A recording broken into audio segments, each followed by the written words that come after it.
राजनीति में सिर्फ राजा का ही बेटा राजा नहीं बनता है। सामान्य से उठकर भी हमारे देश के प्रधानमंत्री जी, उन्होंने चाय बेची है, उन्होंने संघ कार्यालयों में झाड़ू लगाया है। राजनीति मेरा शुरू से शौक रहा है। मुझे ताकत का बहुत शौक है, जिसका कोई नहीं सुनता। जहाँ पर जो गरीब परिवार के लोग हैं, जो सामान्य परिवार के लोग हैं, उनकी कोई मदद नहीं कर पाता और ना ही कोई उनको मंच मिल पाता है अपनी बात रखने का। तो मैं उनका एक जरिया बनना चाहता हूँ। 12वीं क्लास का जब बस्ता छोड़ा था तो मैंने भाजपा का बस्ता थामा था। पुरोहित परिवार से हूँ मैं, हमारे मंदिर हैं और जो मेरे दादाजी भी थे वो भी एक अच्छे ज्योतिषकार थे। राजनीति में बहुत संघर्ष होता है, तो आप इस संघर्ष से निकले कैसे? बैकग्राउंड आपका राजनीतिक नहीं होता है तो कई बार आपको उठने में समस्या आ जाती है। कुछ असामाजिक तत्वों ने मेरे साथ उलझने का प्रयास किया। वहीं के कुछ लोकल, मैं कहूँगा कि केजरीवाल के गुंडे। राजनीति में कई लोग ऐसे मिल जाते हैं, टकरा जाते हैं, आपके पैर खींचेंगे, आपको बढ़ने नहीं देंगे। नॉन पॉलिटिकल बैकग्राउंड से आते हो तो वहाँ पर थोड़ी सी ये चीजें ज्यादा हो जाती हैं, आपको बढ़ने नहीं दिया जाता। नमस्कार दोस्तों, आपका स्वागत है हमारे एक नए एपिसोड में। मैं हूं आपकी होस्ट, आपकी दोस्त भारती, और आज का एपिसोड ना बहुत इंटरेस्टिंग होने वाला है, क्योंकि आज हमारे साथ जो शख्सियत है, बहुत ही कम उम्र में उन्होंने राजनीति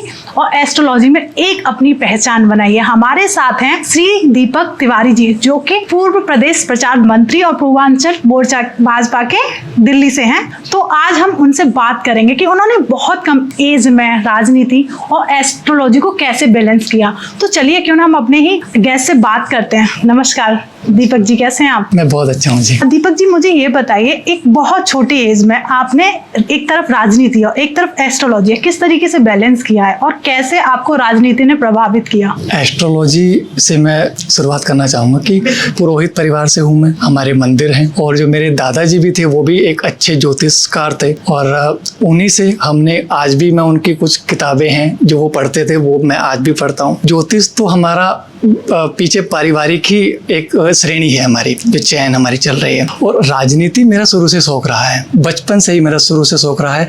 मुझे ताकत का बहुत शौक, मैं चाहे स्कूल में रहा हूँ, चाहे मैं अपने मित्रों के बीच में रहा हूँ, चाहे मैं सामाजिक रूप से भी कहीं पे रहा हूँ, तो राजनीति मेरा एक पेशा नहीं है, एक सेवा का एक ऐसा माध्यम मैंने चुना कि जहाँ पर आप एक छोटे से छोटे पंक्ति के लोगों से भी आप मिल सकते हो। और राजनीति का जो पेशा है, इसमें एक हमने सेवा के रूप में, जो मैंने सेवा के भाव से जो मैंने शुरुआत करी थी, मैं कुछ ऐसे भी मैंने अपने समय में, अपने बचपन के समय में कुछ ऐसी चीजें भी देख रखी हैं जिसका कोई नहीं सुनता। जहाँ पर जो गरीब परिवार के लोग हैं, जो सामान्य परिवार के लोग हैं, उनकी कोई मदद नहीं कर पाता और ना ही कोई उनको मंच मिल पाता है अपनी बात रखने का। तो मैं उनका एक जरिया बनना चाहता हूँ, अपने राजनीतिक सफर के द्वारा उनके लिए कुछ करना चाहता हूँ। एक ये मेरा एक जरूर आगे चल के सोचना है। पिछले 2011 से मैं इसमें राजनीति में इन्वॉल्व हूँ। मैंने 12वीं क्लास का जब बस्ता छोड़ा था तो मैंने भाजपा का बस्ता थामा था। बहुत छोटी उम्र में ही आपने राजनीति में अपनी एक पहचान बनाना शुरू कर दिया था। तो जैसे अभी आपने मुझे बताया कि जैसे आप एक सामान्य परिवार, गरीब लोगों को लेके ही आप अब राजनीति में आना चाहते हैं, कहीं ना कहीं उनको एक मंच मिले, तो कहीं ना कहीं आपने उस फेस को झेला है। लाइफ में आपके पेरेंट्स आपका सपोर्टिव होते हैं, तो क्या आपकी लाइफ में पेरेंट्स के साथ साथ कोई एक ऐसा शख्स है जिन्होंने आपको उस टाइम पे सपोर्ट किया हो? जी बिल्कुल। देखिए, हर इंसान के जीवन में उनके माता पिता का बहुत बड़ा रोल होता है। वो उनको गिरते हुए भी देखते हैं, उठते हुए भी देखते हैं, उनको उठाते हैं, मनाते हैं, फिर दोबारा से उनके अंदर ताकत भरते हैं। ऐसे ही एक शख्स जो थे, जब हमारा परिवार जब डाउनफॉल में आया था, जब हमारे को कोई सपोर्ट नहीं कर रहा था, तो एक हमारे दिल्ली में उत्तम नगर नवादा गांव है, वहाँ के उप प्रधान रहे हैं महेंद्र सिंह गहलोत। अभी आज वो नहीं है इस दुनिया में, लेकिन उन्होंने जितना मेरे परिवार को सपोर्ट किया है और उनकी जो भूमिका है मेरे जीवन में, मेरे परिवार के जीवन में, वो मैं कभी जीवन में नहीं भुला सकता। उनका बहुत बड़ा एहसान मैं कहूँगा कि जब एक समय पर कोई हम पर भरोसा नहीं करता था तो वो शख्स आगे उठकर आए थे और उन्होंने मुझे आगे बढ़ने की एक सीढ़ी दी थी। बिल्कुल, कहते हैं ना, लाइफ में अगर हम पिछले जन्म में कुछ अच्छे कर्म करके आते हैं तो उसका परिणाम हमें इस जन्म में मिलता ही है।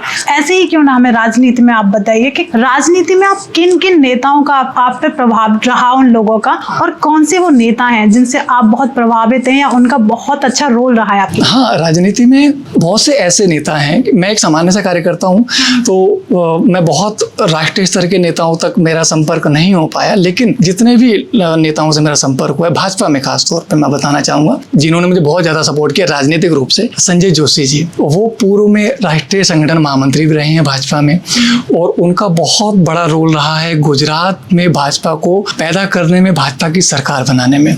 उस समय, जिस समय माननीय नरेंद्र मोदी जी भी वहाँ पर मुख्यमंत्री के रूप में नहीं थे, उस समय से वो वहाँ पे कार्य कर रहे थे और आज भी वो दिल्ली में अपने दरवाजे पर सैकड़ों कार्यकर्ताओं की बिना स्वार्थ उनकी मदद करते हैं, उनकी सेवा करते हैं।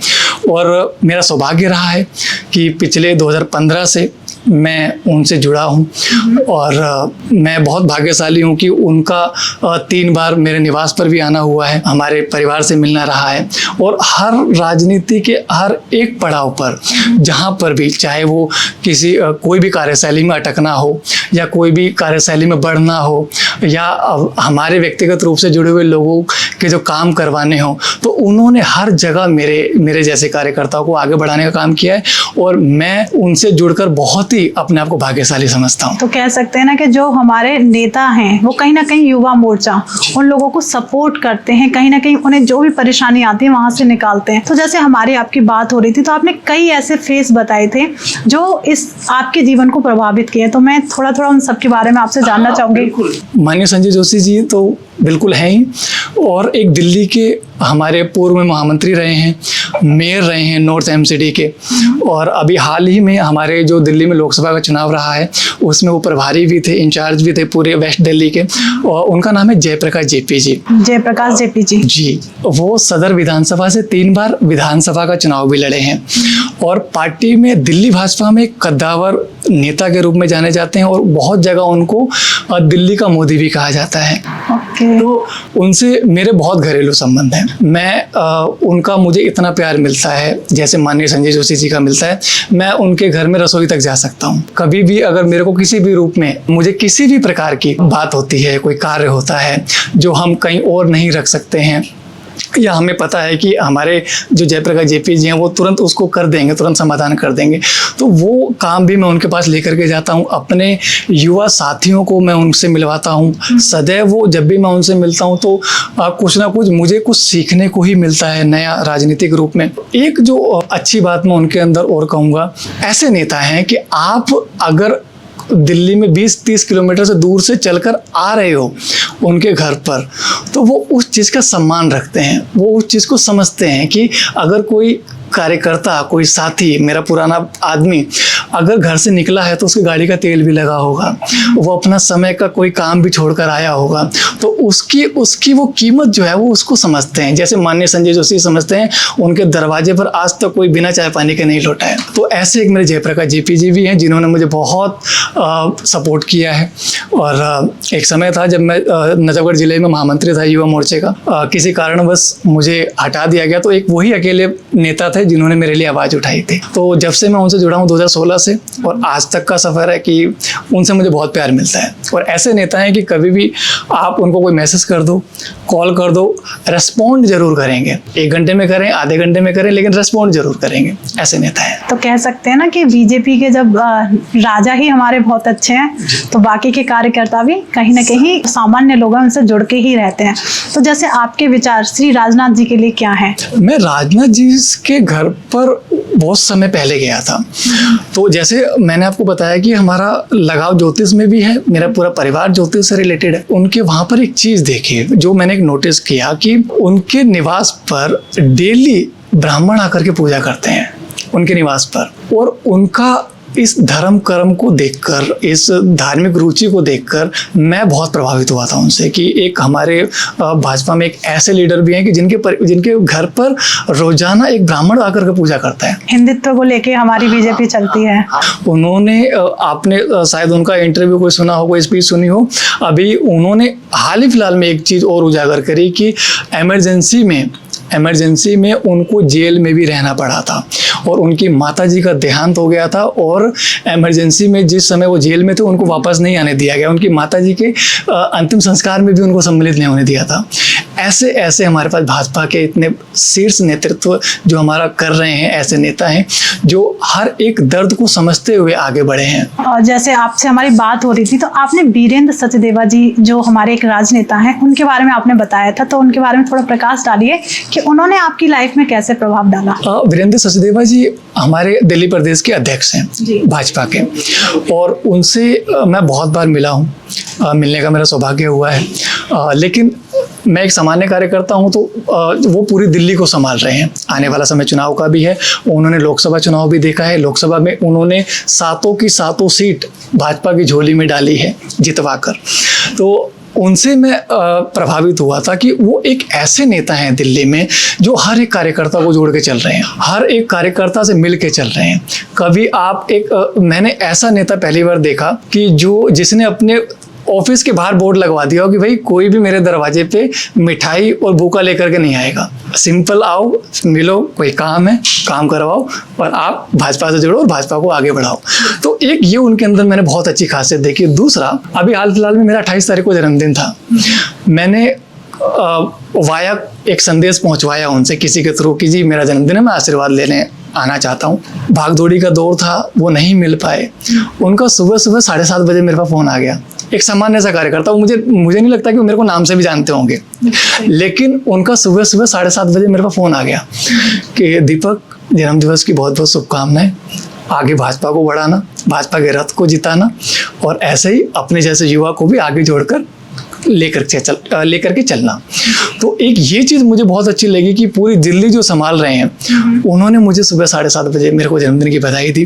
तो एक ये मेरे लिए भी एक बहुत प्रेरणादायक था कि हमें भी ऐसी चीज़ें सीखनी चाहिए कार्यकर्ता से जुड़ते हुए। और जैसे और भी आपकी ज़िंदगी में नेता है जो लोग रहे हैं, किस तरीके से, और भी मुझे कुछ और नेताओं का आप नाम बताइए जिन्होंने आपकी लाइफ में बहुत प्रभाव डाला। जी, अभी हमारे जो वीरेंद्र सचदेवा जी हैं, अध्यक्ष हैं हमारे दिल्ली के, इनसे पहले जो अध्यक्ष थे वो आदेश गुप्ता जी, वो पूरी दिल्ली के अध्यक्ष थे। उन्होंने दिल्ली में निगम के चुनाव अपने अंडर में करवाए। उनका मेरे जीवन में मैं उनसे बहुत ज़्यादा जो प्रभाव उनका जो मेरे पर पड़ा, जब भी मैं उनके साथ मिलने जाता था, जब भी मैं उनसे मुलाकात करने जाता था, तो कभी भी मुझे ऐसा नहीं लगा कि मैं किसी बड़े नेता से मिल रहा हूँ। बहुत सिंपल लो प्रोफाइल, किसी से भी मिल जाना, किसी के लिए भी काम कर देना। काम नहीं, अगर कोई कार्यकर्ता नहीं मिल पा रहा तो उनके ऑफिस में ये डायरेक्शंस थी कि भाई कोई भी आ जाए और अगर पॉसिबल समाधान हो सकता है तो आप उनका लेटर बनाइए और तुरंत उस कार्यकर्ता को दीजिए। एक उनका 2 यादें जो मेरी उनके साथ जुड़ी हुई हैं, जो सबसे जिन्होंने मेरे को ज़्यादा प्रभाव डाला। 2022 में 15 अगस्त के आसपास मैं अपने कार्यालय पे उत्तम नगर नवादा में मेरा कार्यालय है, तो वहाँ पर मैं 15 अगस्त का कार्यक्रम मनाने के लिए कुछ तैयारियां कर रहा था। मेरा बैनर लगा हुआ था, कम से कम 40 फुट का मेरा बैनर है, लंबा, काफ़ी बड़ा था वो। वहाँ पर कुछ असामाजिक तत्वों ने मेरे साथ उलझने का प्रयास किया। वहीं के कुछ लोकल, मैं कहूँगा कि केजरीवाल के गुंडे, ऐसा समय जब चल रहा होता है 15 अगस्त जैसा टाइम, इतना बिजी शेड्यूल सारे नेताओं को चल रहा होता है, तो उस दौरान हमारे आदेश गुप्ता जी बहुत बिजी थे। लोकल लीडरों से भी मेरा संपर्क नहीं हो पा रहा था। तो जब मैंने उनको डायरेक्ट कॉल किया तो उनके पीए साहब ने फ़ोन उठाया। मैंने जब अपनी प्रॉब्लम बताई तो उन्होंने उनसे मेरी बात कराई। उन्होंने तुरंत हमारे नियरेस्ट उत्तम नगर पुलिस स्टेशन में उनको निर्देश दिया। वहाँ से पुलिस वाले आए, उन्होंने कार्रवाई करी। उसके बाद से लेकर अभी तक मेरे को वहाँ पर किसी भी प्रकार की समस्या नहीं आई। मेरे को बहुत ज़्यादा जानते नहीं आदेश गुप्ता जी, मेरे को बहुत अच्छे से पहचानते नहीं, चेहरा भी नहीं उनको याद होगा, लेकिन एक मेरे जैसे सामान्य कार्यकर्ता को जब उन्होंने संकट में देखा तो उन्होंने तुरंत उसके ऊपर एक्शन लिया। दूसरा, जब वो प्रदेश अध्यक्ष थे तो एक याद मेरे को और भी है कि जब मैं जन्मदिन पे उनके पास गया था, अपने जन्मदिन में बधाई लेने, आशीर्वाद लेने गया था मैं उनके पास। तो मैंने उनको कहा था कि मेरा जन्मदिन है और मुझे आशीर्वाद दीजिए। वो गाड़ी में बैठकर आगे निकल गए थे और जब उनको ये पता लगा कि भाई इसका जन्मदिन है तो उन्होंने गाड़ी रोक कर उन्होंने बैग लिया, वो उतर के आए, उन्होंने मेरे को बधाई दी, उन्होंने मेरे को पटका पहराया अपनी गाड़ी से निकाल करके, और उन्होंने मेरे साथ फोटो खिंचवाई। वो फोटो आज भी है मेरे ऑफिस में। तो एक आदेश गुप्ता जी का भी एक ये 2 चीज़ मेरे को, जिन्होंने ऐसा मेरे साथ इंसिडेंट रहा था, जिन्होंने मेरे को बहुत प्रभाव डाला, बहुत अच्छा लगा मुझे। और मैं आगे भी उनसे मुलाकात तो नहीं हुई है, मैं एक सामान्य कार्यकर्ता हूँ, लेकिन मैं उनसे जुड़ के जरूर रहना चाहूँगा आने वाले समय में भी। बिल्कुल। तो हम कह सकते हैं कि हमारे जो बीजेपी के नेता हैं वो कहीं ना कहीं युवा युवा मोर्चा को बहुत ज़्यादा सपोर्ट करते हैं। ऐसा नहीं कि वो बहुत छोटे कह सकते कार्यकर्ता हैं, नहीं, उनके लिए सारे लोग सामान्य रूप से कार्य करते हैं या सामान्य श्रेणी में आते हैं। जैसे मेरी आपसे बात हो रही है, आपसे जितना आप हमें सारे नेताओं के बारे में बता रहे हैं, तो जो मेरी विचारधारा बन रही है कि वो एक छोटे से भी कार्यकर्ता को एक सामान्य लेवल पर समझते हैं और सपोर्ट करते हैं। तो जैसे अभी आपकी लाइफ में एक है विजय गोयल जी, जो एक नेता हैं, उनके बारे में आपके क्या विचार हैं? विजय गोयल जी भी हमारे 2012 में प्रदेश अध्यक्ष रहे हैं दिल्ली में, और वो पूर्व में केंद्रीय मंत्री भी रहे हैं, और आज के वर्तमान समय में वो महात्मा गांधी जो हमारा स्थल है उसके उपाध्यक्ष भी हैं। तो उनसे मैं एक चीज़ को मेरा उनके साथ एक बार मुलाकात हुआ था। मुलाकात मैंने कई बार करी है, वो मेरे को नहीं जानते होंगे, मैं सामान्य से कार्य करता हूँ, लेकिन एक उनके साथ जो मेरी यादगार एक छोटा सा मेरे को पल था। मैं शाम का समय था, 5:30 या 6 बजे का, ठंड का समय था। मैंने अचानक से उनके दरवाजे से मैं निकल रहा था, तो मैंने ऐसे उनको फ़ोन कर दिया और उन्होंने फ़ोन उठा लिया। मैंने कहा कि जी मैं ऐसे ऐसे कार्य करता हूँ, दिल्ली के नजफगढ़ ज़िले से हूँ और ऐसे ऐसे मेरा दायित्व है और मैं आपके दरवाजे पर हूँ, क्या मैं आ सकता हूँ? तो उन्होंने बड़े ही मजाकिया किस्म में मेरे को जवाब दिया कि भाई अरे मेरे दरवाजे पे हो तो मैं आपको रोकूंगा थोड़ा ना, आइए, बिल्कुल आइए, स्वागत है आपका। मैं उनके साथ अंदर गया। मैं दोबारा से इस बात को कहूँगा कि भाई वो मेरे को जानते नहीं, पहचानते नहीं, ठीक है, और उनकी एक मीटिंग चल रही थी, लेकिन फिर भी उन्होंने मेरा फ़ोन उठा करके मेरे को बुला लिया अंदर। मेरे को चाय नाश्ता कराया, मेरे बारे में पूछा, मेरे परिवार के बारे में पूछा, और उसी दौरान अटल बिहारी जी का जन्मदिन आने वाला था 25 दिसंबर, तो उनकी वो तैयारियों में लगे हुए थे। वो हमेशा उस कार्यक्रम को करते हैं, हर साल करते हैं वो, तो उसके बारे में भी फिर उन्होंने मेरे को ज्ञान दिया, नॉलेज दी। और जब मैं वहाँ से जब मैं जाने लगा तो उन्होंने मेरे को एक सीख दी थी, बड़े ही अतरंगी तरीके से समझाने का मुझे एक प्रयास किया था, जो तरीका मुझे बहुत अच्छा लगा। उन्होंने बोला जब आप मेरे घर से बाहर निकलोगे तो बाहर एक दरवाजे पे बोर्ड लगा है, उसको पढ़ के जाना। तो मुझे लगा कि पता नहीं कौन सा बोर्ड है, क्या है। तो जब मैं निकला बाहर तो मैंने उस बोर्ड पे पढ़ा कि सुबह मिलने का समय 10 से 1 बजे का, और मैं उनके पास गया था 5:30 या 6 बजे शाम को। तो उन्होंने एक मेरे जैसे कार्यकर्ताओं को कभी भी ऐसा नहीं जताया कि आप बिना टाइम लिए आए हो या मीटिंग के बीच में आए हो या कैसा, नहीं। उन्होंने इतने प्यार से मुझे वो चीज़ समझाने का प्रयास किया और वो चीज़ मेरे को आज तक याद है, और उनका जो प्रभाव है वो आज तक मेरे ऊपर है। कह सकते हैं ना, एक जो भी बीजेपी के साथ जुड़ता है वो एक परिवार हो जाता है, फैमिली का। तो आप चाहे जानो या पहचानो, नहीं कह दो कि हम बीजेपी से हैं, तो कहीं ना कहीं वो आप एक परिवार का हिस्सा है, जिससे आसानी से लोग मिलते हैं। तो जैसे और भी हैं, जैसे कमलजीत सहरावत जी हैं, उनके बारे में आप थोड़ी सी शब्द कहिए। कमलजीत सहरावत जी हमारी अभी लोकसभा सांसद हैं पश्चिमी दिल्ली से, और उनके चुनाव में मैं जा तो नहीं पाया, मैं बाहर था दिल्ली से, और कुछ समय मेरा स्वास्थ्य भी खराब रहा था, तो उनके चुनाव में मैं बहुत ज़्यादा भूमिका नहीं निभा पाया। और लेकिन उनका एक तरीका मैंने बहुत अच्छा, जो मुझे आज तक प्रभाव करता है। जब वो मेयर के टाइम से मैं उनको नोटिस कर रहा हूँ, और वो पूर्व में महिला मोर्चा की अध्यक्ष भी रही हैं, पूरी दिल्ली की उपाध्यक्ष भी रहे हैं वो दो टाइम दिल्ली में। उनका जो कार्यशैली है, काम करने का तरीका है, वो किसी भी आप उनसे जब मिलोगे कभी भी आपको ऐसा नहीं लगेगा कि आप किसी सांसद से मिल रहे हो। आप भी एक महिला हैं, मैं भी आपके साथ बैठा हुआ हूँ, आप बिल्कुल आपके साथ बैठा हुआ ऐसा लगेगा कि कोई मेरा भाई आया है, कोई मेरा परिवार का सदस्य आया है, कोई रिश्तेदार आया है, उसको उसी प्रकार से अपने हाथ से कुछ उठा कर खिला देना, चाय देना, पानी देना। आज भी उनका वही स्वभाव है जो मेयर वाले टाइम पे था। मिलना नहीं हुआ है मेरा कभी भी व्यक्तिगत रूप से, ना ही वो मुझे नाम से जरूर जानती होंगी, चेहरे से जरूर जानती होंगी, बट बहुत ज़्यादा हमारा बातचीत नहीं हुई है कभी भी।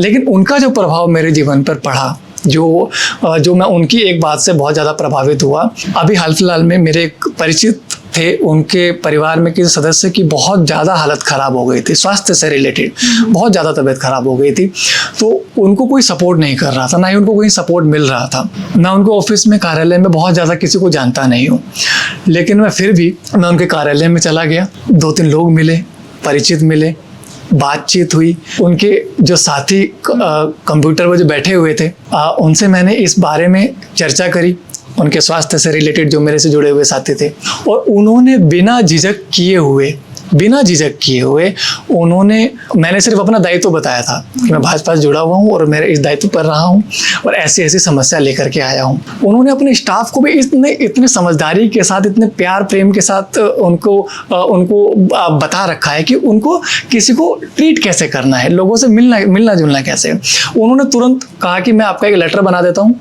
एम्स अस्पताल का, और आप जाइए डायरेक्टर के पास जाइए और तुरंत इनका इलाज चालू हो जाएगा। तो उन्होंने लेटर मैंने तुरंत बना दिया, मुझे मुश्किल से 10 मिनट लगा होगा। तो एक ये मेरा इंसिडेंट उनके कार्यालय में, ये अनुभव मेरे साथ उनका जरूर रहा था और जिससे मैं बहुत ज़्यादा प्रभावित रहा कि पहले भी मैं उनकी कार्यशैली को देखता आया हूँ और आज मैं उनके कार्यालय की कार्यशैली भी देख करके मैं बहुत प्रभावित हुआ था। मैं थोड़ा सा आउट ऑफ क्वेश्चन जाऊंगी। जैसे आप बीजेपी में आपने अच्छी भूमिका निभाई हुई है, जैसे आपने बताया कि किसी की बहुत ज़्यादा तबीयत खराब थी तो एम्स का उन्होंने एक सपोर्ट किया कि आप जाइए, आपका ट्रीटमेंट शुरू हो जाएगा, कि ये आम जनता के लिए क्यों नहीं है? ये आम जनता के लिए भी है, हम उसको देख नहीं पाते हैं।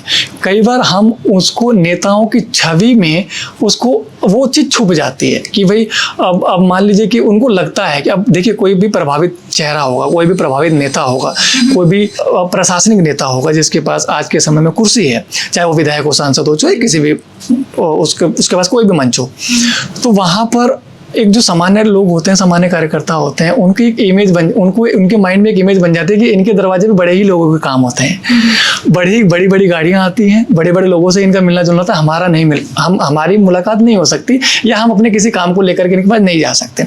लेकिन ये एक भ्रांति है। छोटे से छोटे इंसान को, सामान्य से सामान्य कार्यकर्ता को, मैं अपने भाजपा के कार्यकर्ता को भी ये बात कहूँगा, अपने साथियों को ये बात कहना चाहूँगा कि आपको जाना चाहिए, आपको उनसे बात करनी चाहिए, अपने विषय रखने चाहिए। बहुत लोग इस बात को समझ ही नहीं पाते हैं, ठीक है, वो कतराते हैं बात करने में कि कोई हमें डांट ना दे, कोई हमें ऑफिस में घुसने देगा या नहीं देगा। क्योंकि ये चीज़ मैं इसलिए आपको बता पा रहा हूँ क्योंकि ये हेजिटेशंस मेरे को भी थी बहुत समय पहले, जब मेरे को इन सारी चीज़ों के बारे में जानकारी नहीं थी।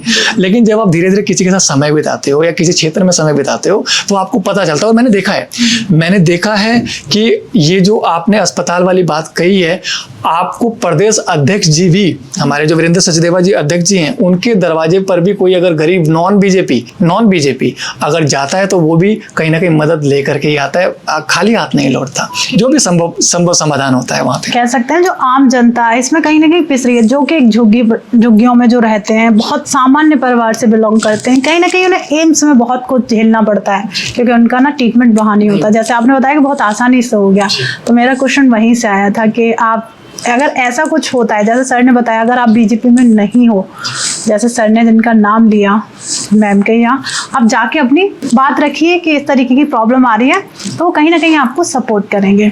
तो अभी जैसे आपके साथ हमारी काफ़ी देर पहले बात हो चुकी है, तो जो राजेश गहलोत जी हैं, तो उनके बारे में आप हमें थोड़ा सा गाइड करिए कि वो किस तरीके के नेता हैं। राजेश गहलोत जी, मैं उनको ये कहूँगा, ये वो नेता हैं, जब मैंने 12वीं क्लास छोड़ी थी 2011 में, तो सबसे पहले मैंने इन्हीं का बस्ता पकड़ा था। ये वो नेता है जिन्होंने मतलब मेरे को स्टार्टिंग से ही धीरे धीरे इनके साथ में रह करके, और भगवान का बहुत मतलब मैं आशीर्वाद मानता हूँ, बहुत कृपा मानता हूँ कि मैंने शुरुआत ही एक विधायक की गाड़ी में बैठने से किया था।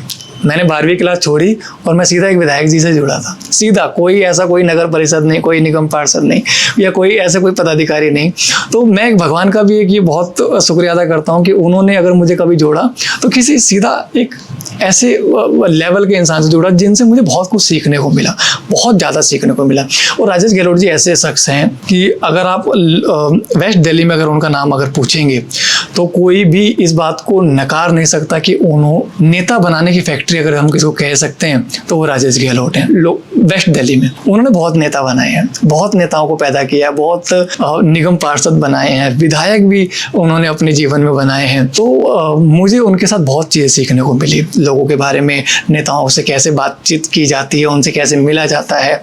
और बहुत जगह जब हम मिस गाइड हो जाते हैं तो वहाँ पर हमें वो गाइड भी करते हैं। आज भी मैं उनसे जुड़ा हुआ हूँ। और अगर आप देखेंगे तो दिल्ली में ही नहीं, पूरे भारत में सबसे बड़ी जो रामलीला होती है, द्वारका रामलीला सोसाइटी, उनके वो मुख्य संरक्षक भी हैं। वो जो ऐसे पर्सन हैं, उन्होंने बहुत नेता बनाए हैं। बहुत नेता बनाए हैं और मेरे को भी उन्होंने कई बार दायित्वों पर रहने का मौका दिया है, मेरे को सपोर्ट किया है। जैसे आप कह सकते हैं कि जब आपकी एज आगे पढ़ने की थी तो आप राजनीति में आ गए, तो कहीं ना कहीं ये युवाओं को भ्रमित भी कर रहे हैं आज के नेता। ये सही है कि आपको एक छोटी सी एज में नेता बनाना, आपको आगे के लिए पढ़ने के लिए प्रेरित करना चाहिए था? नहीं, देखिए, मैं इस बात का जवाब ऐसे देना चाहूँगा कि आजकल के समय में राजनीति भी एक फील्ड हो सकती है। सभी युवाओं को ये बात समझनी चाहिए, चाहे वो महिला है, चाहे वो पुरुष है, चाहे वो किसी भी वर्ग का इंसान है, उसको इस बात को समझना चाहिए कि राजनीति में सिर्फ राजा का ही बेटा राजा नहीं बनता है। सामान्य से उठकर भी हमारे देश के प्रधानमंत्री जी, उन्होंने चाय बेची है, उन्होंने संघ कार्यालयों में झाड़ू लगाया है, उन्होंने और भी ऐसे सामान्य से काम किए हैं, पहाड़ों पे जाकर के रहे हैं वो, ठीक है, जहाँ पर कोई भी सुख सुविधाएं नहीं मिलती हैं। जब ऐसा कार्यकर्ता राजनीति में बढ़ सकता है तो आप जैसे कार्यकर्ताओं को भी, जो मेरे से जुड़े हैं, जो मुझे जानते हैं, मैं सभी से ये संदेश देना चाहता हूँ कि आपको भी राजनीति में आना चाहिए। लेकिन राजनीति में जब आप आए तो एक मेरी साथ के साथ एक ये सलाह जरूर रहेगी सभी को, अपना एक सोर्स ऑफ इनकम भी साइड बाय साइड बना करके रखें। अगर बहुत कम एज में आप एक साइड जा रहे हो राजनीति में, तो वहाँ पे इतनी तो इनकम नहीं है जी, तो कह सकते हैं ना कि आप सब कुछ त्याग के राजनीति में जा रहे हो, तो आप रोटी पानी कैसे खाएंगे? आपको बीजेपी ऑफिस जाना है, आपको गाड़ी में तेल लगेगा। अगर आप मेट्रो से जा रहे हैं फिर भी किराया लगेगा। आप अगर 2 लोगों के साथ जा रहे हैं तो दोनों का खाना लगेगा। बहुत सारी चीजें, बहुत सारे खर्चे, एक जो बेसिक खर्चा है राजनीति का, ये तो आपको करना ही पड़ेगा। और ऐसा नहीं है, मैं दोबारा ये बात कहना चाहता हूँ, ऐसा नहीं है कि कोई भी सामान्य परिवार का इंसान राजनीति नहीं कर सकता। मैं 2011 से मैं नजफगढ़ जिले में मैं मंत्री रहा हूँ, युवा मोर्चे में उपाध्यक्ष रहा हूँ, पूरे जिले का महामंत्री रहा हूँ, मैं प्रदेश में कई इकाइयों में रहा हूँ, मैं एक जिले का प्रभारी भी रहा हूँ, इंचार्ज भी रहा हूँ युवा मोर्चे में, और मैं नजफगढ़ जिले के ऑफिस का इंचार्ज भी रहा हूँ, जो मेन इंचार्ज, जो पूरी दिल्ली में 14 जिले हैं तो 14 में से एक जिले का मैं पूरा इंचार्ज रहा हूँ, सह कार्यालय मंत्री जिसको हम कहते हैं। तो मैं वो कार्यकर्ता रहा हूँ भाजपा का कि जो उत्तम नगर नवादा में रेंट पर रहा, उसने मंदिर के बाहर सामान बेचा, चाहे वो नारियल हो, चाहे पूजा से रिलेटेड सामान हो, ठीक है, तो मैं वहां से उठ करके आया हूँ। ऐसा कार्यकर्ता जिले स्तर पर, प्रदेश स्तर पर आगे बढ़ सकता है, तो ऐसा मौका तो आपको भारतीय जनता पार्टी में ही मिल सकता है और किसी पार्टी में नहीं मिल सकता। बिल्कुल सही बात है कि कहीं ना कहीं आपको अपनी आजीविका को लेके चलना ही पड़ेगा, तभी आप देश की सेवा भी कर पाएंगे। कहीं ना कहीं आप, ऐसा नहीं कि राजनीति में बहुत पैसा है, राजनीति में पैसा नहीं, सेवा है, सेवा भाव से लोग जुड़ सकते हैं। जैसे अब महिला मोर्चा के बारे में आपका क्या विचार है? महिला मोर्चा हमारे जो दिल्ली में है और राष्ट्रीय स्तर पर भी है, हमारे जो महिला मोर्चा है राष्ट्रीय स्तर पर भी है, और हर एक स्टेट में अलग अलग महिला मोर्चा को भाजपा की तरफ से बनाया गया है। महिला मोर्चा के अध्यक्ष हैं, महामंत्री हैं, बाकी सारे दायित्वों को सारे लोग निर्वहन करते हैं। और महिला मोर्चा को जो बनाने का जो भाजपा का उद्देश्य था कि महिलाओं को भी समान अधिकार मिलना चाहिए और उनको भी आगे बढ़ने का एक मौका मिलना चाहिए, उनको भी एक सीढ़ी मिलनी चाहिए। और आप पिछले बीजेपी का इतिहास उठा करके देख लीजिए, महिला मोर्चा से भी बहुत सी कार्यकर्ता ऐसे रहे हैं जिनको चुनाव लड़ने का मौका मिला है, चाहे वो निगम पार्षद का रहा हो, चाहे वो विधायक का रहा हो, चाहे वो सांसद का रहा हो। आज भी दिल्ली में 2 महिला सांसद हैं, तो ऐसा मौका तो आपको भारतीय जनता पार्टी में ही मिल सकता है। बिल्कुल सही बात है आपकी, और कहीं ना कहीं महिलाओं को काफी सपोर्ट भी मिलता है और काफी सुविधाएं भी मिलती हैं। जैसे सर आपने जैसे मुझे काफी लोगों के नाम बताए थे, जिसमें मुझे याद है प्रवेश वर्मा जी, तो उनके बारे में आपके विचार क्या? प्रवेश वर्मा जी, उनको मैं भैया कह के बोलता हूँ, प्रवेश भैया करके, और वो हमारे वेस्ट दिल्ली में हमारे सांसद रहे हैं। इस टर्म में जो हमारी कमलजीत जी सहरावत सांसद बनी हैं, उससे पहले के 2 टर्म में 10 साल वो सांसद रहे हैं। और उनसे जो जुड़ने के बाद जो मुझे उनका प्रभाव पड़ा, वो एक ऐसे कार्यकर्ता है, एक सख्त कार्यकर्ता है। अगर वो किसी कार्यकर्ता के लिए काम के लिए अगर उन्होंने स्टैंड ले लिया तो वो परवाह नहीं करते कि भाई वो काम कैसे होगा, कहाँ से होगा। उनको ये नहीं है कि भाई आप वो काम करके दीजिए, उस अधिकारी को ऐसे इंस्ट्रक्शंस होते हैं कि भाई वो काम होना चाहिए मेरे कार्यकर्ता का। मेरा कार्यकर्ता जो घर से उठ करके आया है मेरे दरवाजे पर, तो वो काम होना चाहिए उसका। जब मैं महामंत्री बना था नजफगढ़ जिले में, तो बहुत बार ऐसा हो जाता है कि कई बार जब आप के बैकग्राउंड आपका राजनीतिक नहीं होता है तो कई बार आपको उठने में समस्या आ जाती है। और बहुत बार ऐसा भी हुआ कि कुछ लोगों ने उनके कान भरने का प्रयास किया प्रवेश भैया का, लेकिन उन्होंने कभी भी उस बात को गौर नहीं दिया। मेरे को आज भी याद है कि कोविड के बाद उन्हीं के ही टीम में कुछ थे जिनके द्वारा कभी कभी मुझे छोटी मोटी समस्या हो जाती थी। तो एक दिन मैंने उनको ये बात इस समस्या के बारे में उनको मैंने अवगत कराया, जो थोड़ा सा असामाजिक तत्व मेरे को परेशान करते थे कभी कभी। तो मैंने उनको जब बताया तो उन्होंने बिल्कुल ये नहीं देखा कि कोई मेरा आदमी है या नहीं है, अगर दीपक के साथ कोई बात हुई है तो उसका समाधान होना चाहिए। और उन्होंने उन बच्चों को समझदारी तरीके से उनको समझाया, उन्होंने बाद में पैचअप कराया, मुलाकात करवाई। एक उनका मैं कार्यशैली बताना चाह रहा हूँ कि उनका काम करने का तरीका क्या है। भाजपा को उन्होंने कमजोर भी नहीं किया, पार्टी को उन्होंने कमजोर भी नहीं किया, और पार्टी को एक दो कार्यकर्ता ऐसे दे दिए कि भाई आप दोनों मिलकर पार्टी को कार्यकर्ताओं आप आगे बढ़ाइए। कहीं ना कहीं एक मतभेद को ही उन्होंने सुलझा के दोनों मिलकर ही राजनीति में जाइए। और दूसरा जो सबसे अच्छी बात जो मुझे की लगी थी, जब कोविड का समय था तो आपने देखा होगा भाजपा की तरफ से सब जगह राशन वितरण हो रहा था, सब जगह से हर एक परिवार को हो रहा था, सामान्य से सामान्य परिवार को हो रहा था। तो वहां पर मैं मंदिर बैकग्राउंड से आता हूं, तो मंदिर को सब लोग नजरअंदाज कर रहे थे कि अगर सब लोगों को राशन मिल रहा है तो जो मंदिर में बैठा हुआ पुजारी है वो किसके भरोसे, वो तो यजमान के भरोसे रहता है, वो हिंदुओं के भरोसे रहता है कि कोई अगर मंदिर पर आ रहा है तो उसी के भरोसे उसकी जीविका चल रही है। और जब मैंने ये विषय ट्विटर के माध्यम से, फेसबुक के माध्यम से मैंने उनको टैग किया तो उन्होंने बिना देरी करते हुए अगले ही दिन से सारे जो हमारे लोकसभा में निगम पार्षद हैं उनको ये इंस्ट्रक्शन दिया कि भाई जा करके मंदिर के पुजारियों से भी इस बारे में जानकारी लीजिए, उनको राशन मुहैया कराइए, उनको जो सुविधा आज के समय में इमरजेंसी के टाइम में देने की जरूरत है वो आप जा करके दीजिए।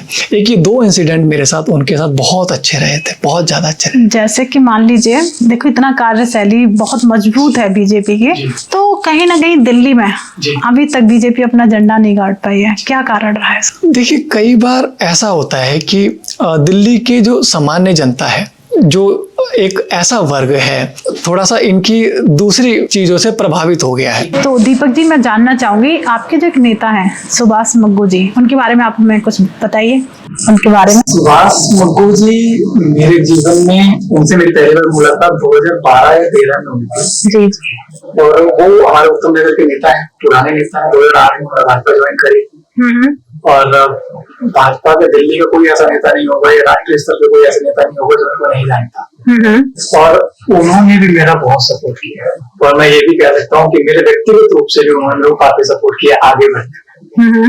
मैं जरूर ये चाहूंगा कि पार्टी को उस पर विचार करना चाहिए, पार्टी को उनको आगे बढ़ाना चाहिए। मैं उनके साथ जो सबसे बड़ी एक चीज मेरे लिए रही, जब मैं उनके साथ पहली बार जुड़ा था, कभी भी उन्होंने मदद करने के लिए कभी भी हिचक नहीं करी मेरे को लेकर के, चाहे वो रात को 2:30 बजे मैंने किया हो, चाहे सुबह के 6 बजे किया हो। तो एक ऐसी पर्सनैलिटी वाला नेता भी और एक ऐसे कार्यशैली वाला नेता भी मेरे जीवन में है, तो मैं इसके लिए भी अपने आप को बहुत ज्यादा सौभाग्यशाली मानता हूँ। बिल्कुल।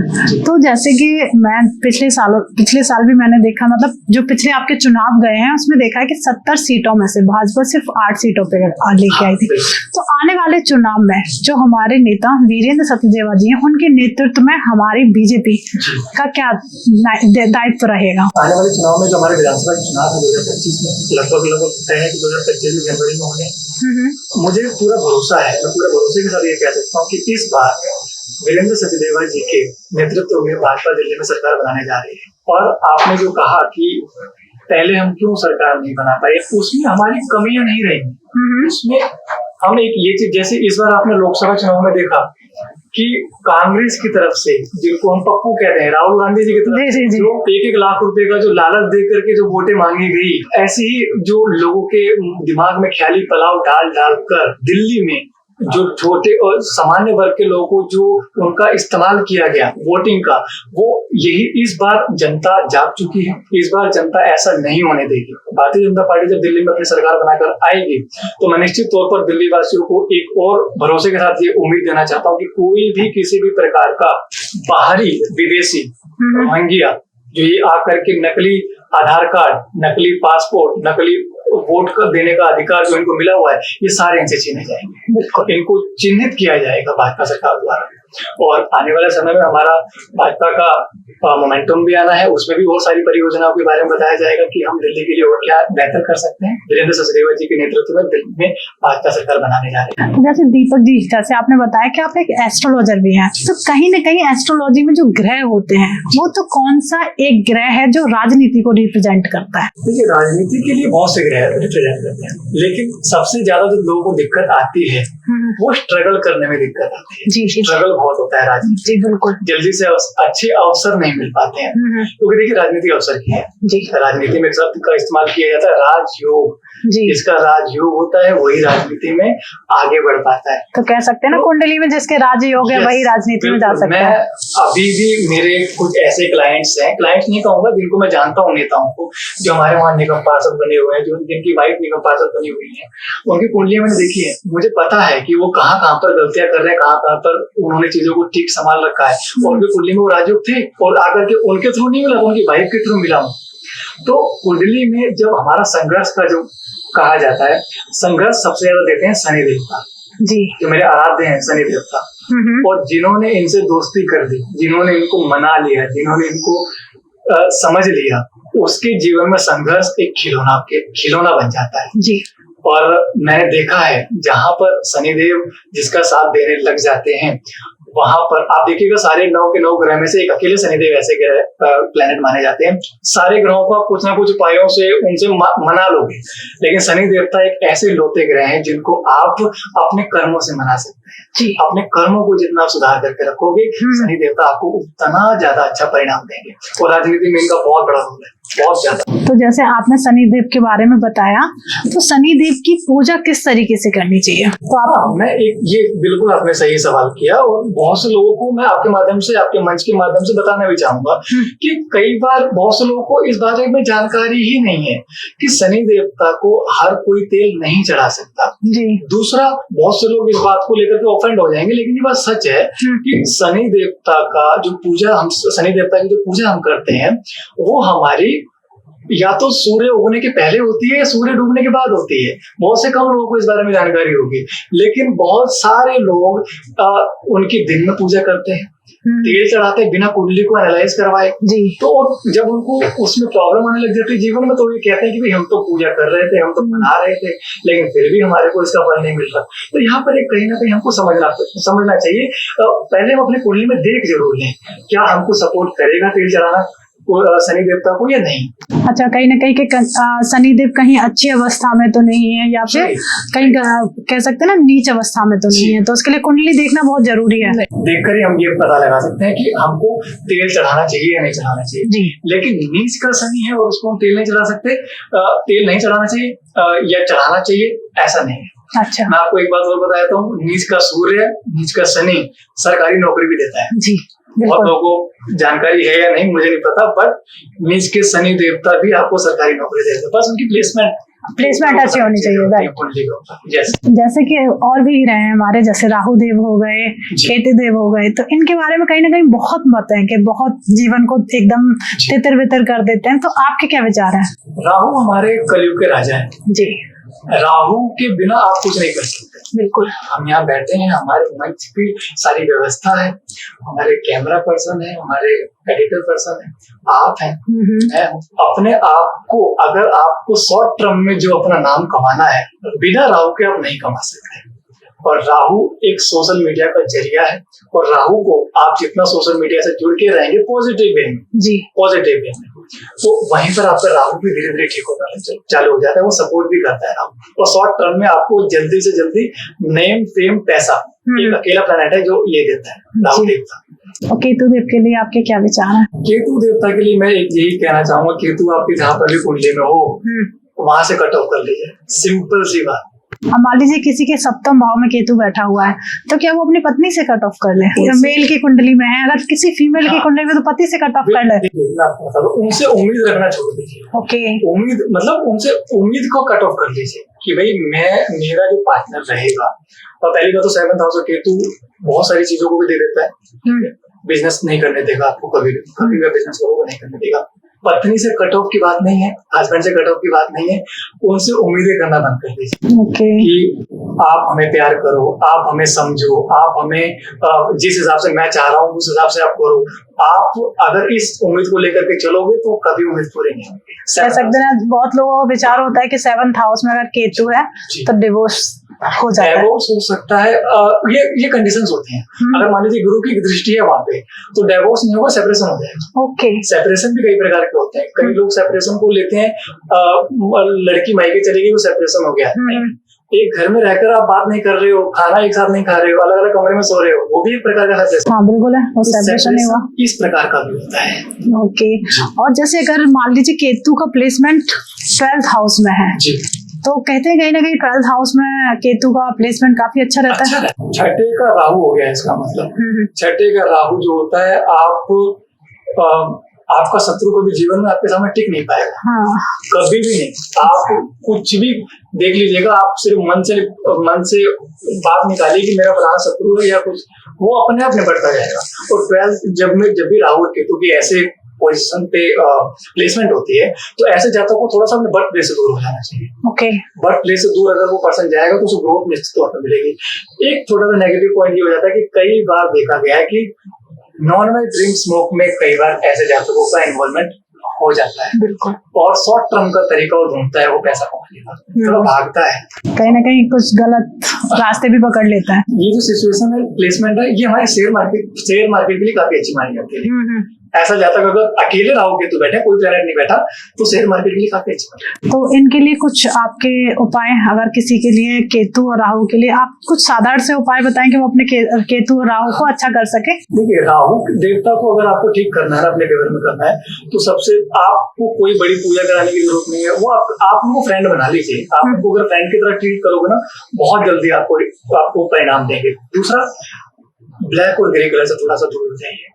ब्लैक और ग्रे कलर से थोड़ी सी दूरी बना लीजिए। अगर आपको राहु से रिजल्ट लेना है तो हल्का हल्का कभी कभी राहु ब्लू को भी अट्रैक्ट करता है। अगर राहु नेगेटिव होगा तो आपको ब्लू भी अट्रैक्ट करेगा। ठीक है, अगर मैं छोटे वे में कहूँ तो आप राहु देवता को ठीक करने के लिए आपके घर में कोई भी भोजन बनाता हो, माता हो, बहन, तो आप एक समय का भोजन या एक समय का ब्रेकफास्ट किचन में करना चालू कर दीजिए। सबसे पहले किचन में करना चालू कर दीजिए। और अपने घर में देखिए कहाँ पर हमारे जो स्लीपर्स रखे जाते हैं, जूते और चप्पल रखे जाते हैं, उस स्थान पर कभी भी धूल मिट्टी जाला ना लगे।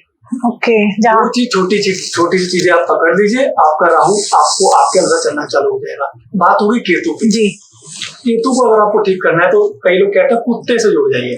कुत्ते की सेवा करना बिल्कुल अच्छा है, बहुत अच्छी बात है।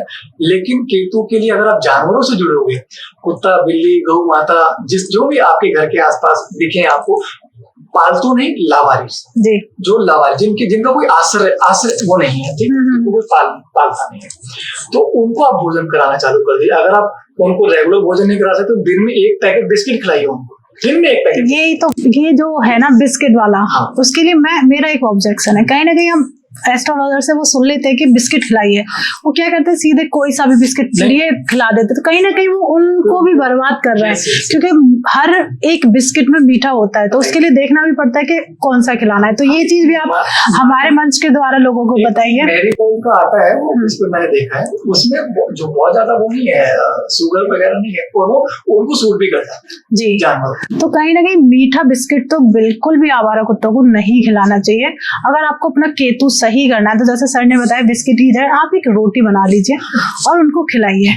और जैसे और भी हमारे ग्रह हैं, जैसे हमारे बृहस्पति, तो उनके लिए बृहस्पति आपके सीधा रिप्रेजेंट करते हैं आपके गुरु को जी। अगर आपके गुरु आपके आसपास नहीं है या उनका वो इस दुनिया में नहीं है, तो आप अपने घर से जो भी आधा किलोमीटर 1 किलोमीटर की दूरी को मंदिर पड़ता है, वो आपका बृहस्पति है। सीधा आप उससे कनेक्ट हो जाइए। वहां के मंदिर में जाकर के वीरवार आप कुछ मत करिए, बाहर पैड़ियों पे झाड़ू लगा दीजिए बस। छोटा सा। मैंने आज तक किसी भी क्लाइंट को बहुत बड़े उपाय बताया ही नहीं। बहुत सारे उपाय हैं जो आपके आसपास घूम रहे हैं, आप छोटे छोटे उपायों से अपने प्लेनेट को ठीक कर सकते हो, उससे बहुत बड़ा फायदा ले सकते हो। बिल्कुल।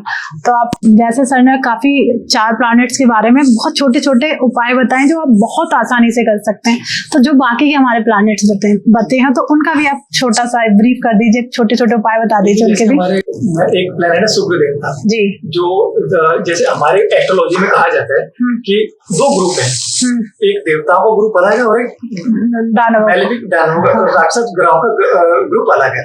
तो उनके मालिक तो कहे जाते हैं गुरु और इनके गुरु कहे जाते हैं शुक्र जी, ठीक है, शुक्राचार्य जिनको कहा जाता है, दैत्य गुरु जिनको कहा जाता है, ठीक है। तो शुक्र देवता को अच्छा करने के लिए अगर मेल पर्सन है तो सबसे पहले तो उसको अपनी वाइफ का कभी भी सम्मान या जो है उसका झुकाना नहीं चाहिए, कम नहीं करना चाहिए कभी भी, किसी के सामने भी। आप घर में जैसा भी रहो लेकिन समाज में कभी उसका सम्मान नीचा मत करिएगा। दूसरा, अगर कोई महिला है तो उसको टाइम पे ब्यूटी प्रोडक्ट्स अपने बदलते रहने चाहिए। okay. लंबे बहुत पुराने ब्यूटी प्रोडक्ट्स उसको रखने नहीं चाहिए अगर महिला है तो। और वीनस का एक और, दोनों महिला और पुरुष दोनों एक न्यूट्रल उपाय कर सकते हैं अपने वो, और आपकी कुंडली में कोई भी प्लेसमेंट हो आपकी शुक्र देवता की तो वो अच्छा है पूरा, नो डाउट, उसमें कोई दिक्कत नहीं है। आप शुक्रवार के दिन अपने भोजन में 1 कटोरी खीर खाना चालू करें एवरी फ्राइडे, छोटा सा खीर बस, और कुछ नहीं करना। हाँ, ये है कि रात के समय ना खाएं, दिन में खा लें तो ज्यादा उसका असर हमारे को देखने को मिलता है। और परफ्यूम वगैरह ये तो सारी चीजें एस्ट्रोलॉजर्स बात करते ही है कि परफ्यूम लगाइए, वो सारी चीजें। लेकिन ये मैंने बहुत अपने व्यक्तिगत रूप से मैंने इसको अपनाया हुआ, तो मैं इसलिए आपके सामने रख रहा हूँ आपके मंच के माध्यम से। और हमारे मंगल देव के लिए आपके क्या विचार है?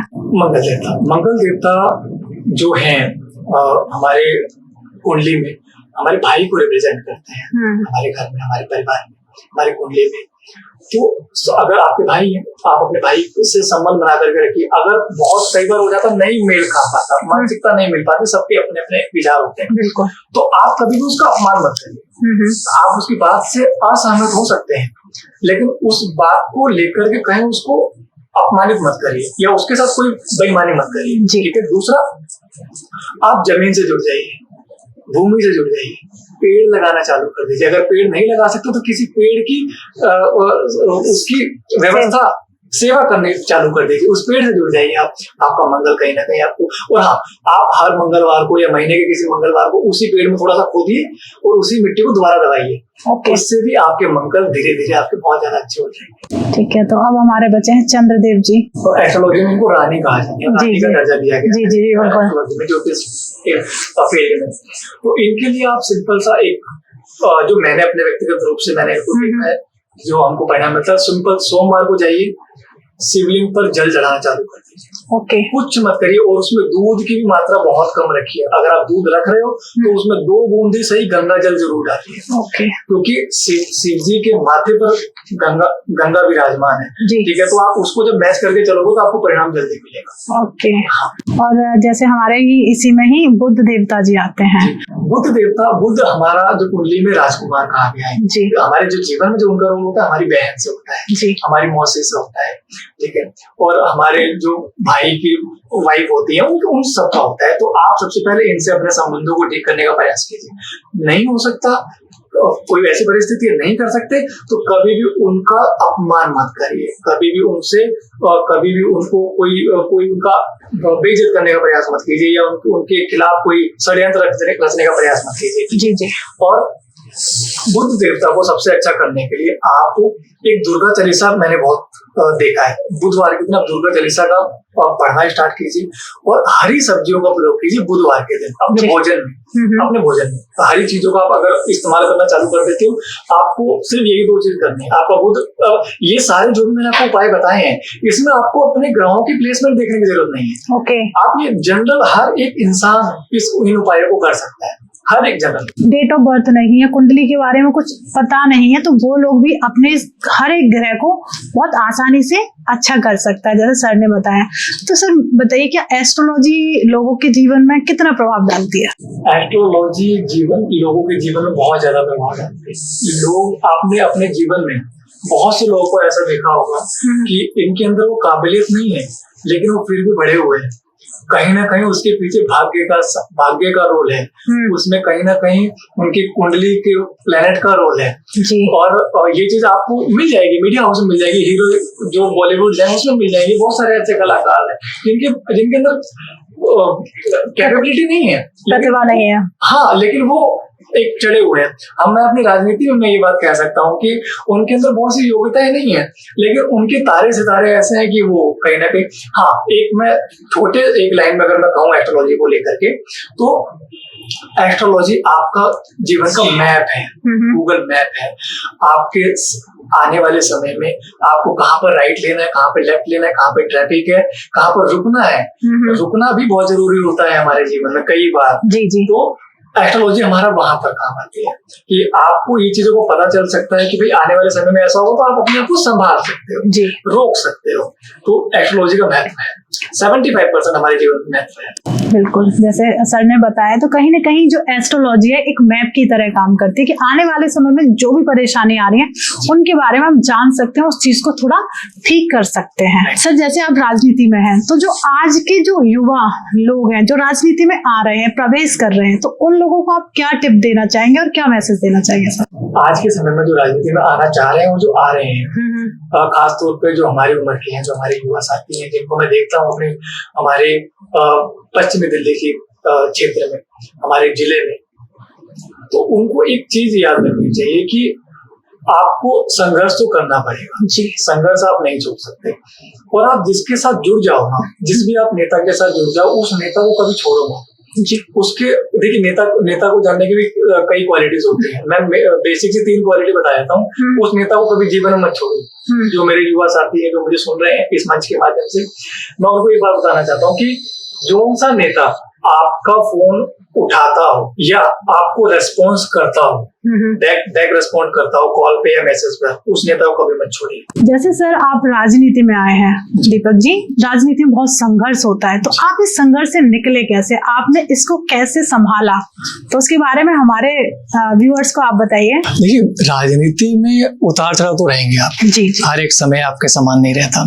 कभी हो जाता है कि आपको राजनीति में कई लोग ऐसे मिल जाते हैं, टकरा जाते हैं कि वो आपके पैर खींचेंगे, आपको बढ़ने नहीं देंगे। और खास तौर पर जब आप एक नॉन पॉलिटिकल बैकग्राउंड से आते हो, तो वहां पर थोड़ी सी ये चीजें ज्यादा हो जाती हैं, आपको बढ़ने नहीं दिया जाता। मैं एक धार्मिक परिवार से आता हूँ, ऐसे परिवार से आता हूँ जिन्होंने भगवान को माना है, उनके ऊपर भरोसा करके आगे बढ़ना सीखा है। तो मैं यहाँ पर एक चीज आपको बताना चाहूंगा कि एक स्टोरी के माध्यम से, एक मछुआरा था, एक मछली पकड़ने वाला जो मछुआरा होता है, वो मछली पकड़ रहा था। जो उसने मछली पकड़ी थी, तो एक आदमी आया, ताकतवर गाड़ी से उतरा और उसने उसे मछली छीन के ले ली, और वो उस मछली को लेकर के चला गया। उससे लेकर के वो परेशान हुआ, उलझा, या उसने बहुत उस समय को उसने निराशाजनक तरीके से वो आगे बढ़ा। लेकिन जो मछली छीन के ले गया था, उसके साथ कुछ टाइम के बाद उसके घर में ही एक छोटी सी पिन उसको चुभी। एक दिन उसको पिन चुभी, उसने उसको नेग्लेक्ट कर दिया। छोटा सा पिन है, कोई बात नहीं, छोटा सा खून निकला, कोई बात नहीं। वो चोट धीरे धीरे बढ़ी, गहराई हुई, और वो इतनी बड़ी चोट हो गई। तो डॉक्टर के पास जब वो गए, तो डॉक्टर ने कहा कि भाई ये उंगली काटनी पड़ेगी, इतना बड़ा घाव हो गया, उंगली काटनी पड़ेगी। तो उन्होंने उंगली कटवाई। फिर वो रोग फिर भी ठीक नहीं हुआ, वो चोट फिर भी ठीक नहीं हुई। जब चोट बढ़ते बढ़ते जब इतनी बढ़ गई, हाथ में बढ़ने लग गई, वो पंजे पे आने लग गई, तो डॉक्टर के पास दोबारा गए कि भाई ये आपने मेरी उंगली काट दी, फिर भी मेरा जो रोग है वो ठीक नहीं हो रहा, क्या बात है। तो वहां पर उन्होंने बोला कि ये रोग बहुत बढ़ गया है। डॉक्टर साहब ने बोला कि भाई अब तो आपका आधा हाथ काटना पड़ेगा। उसने बोला भाई जान बचानी है तो कटवाना पड़ेगा। उसने हाथ कटवाया, ऐसे ऐसे करके पूरा बाजू कट गया, और बाजू की तरफ से एक तरफ का हिस्सा उस चोट ने उस इंसान को परेशान किया। वो जहर फैलता गया, उस छोटी सी पिन का जहर फैलता गया। एक दिन उस डॉक्टर ने पूछा कि ये बीमारी इतनी ज्यादा नहीं थी, ये चोट इतनी बड़ी नहीं थी, आपने क्या कुछ ऐसा कर्म किया है, आपने क्या किसी की बद्दुआ ली, आपने क्या किसी के साथ कोई गलत किया, किसी का हक मारा, जो आपके साथ ऐसा हो रहा है, मैं नहीं समझ पा रहा हूँ। तो उसने बोला कि भाई कुछ मैंने ऐसा तो कुछ किया नहीं था, वो मछुआरे की एक मछली छीनी थी।